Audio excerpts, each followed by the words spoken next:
This Silicone Flex Toilet Brush is better deep in the cleaning of the gap. It is moderately soft, can be bent freely, will not scratch the toilet even if the brush head cleans the toilet with great force. It can go deep into pipes and grooves. Better reach to some dead corner or an under rim section. It can also easily be cleaned.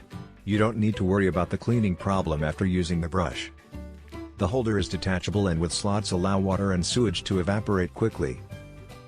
It can be hung on the wall without drilling holes, or you can place it directly on the floor. There is a cover where the brush head meets the handle when you put the brush into the holder. It can block in or smell out, leave no unpleasant odors in your bathroom.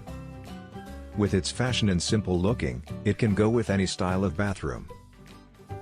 You can get the Silicone Flex Toilet Brush through the link in the description below.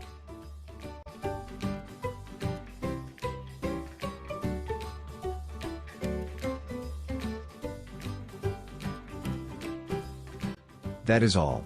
Thanks for watching.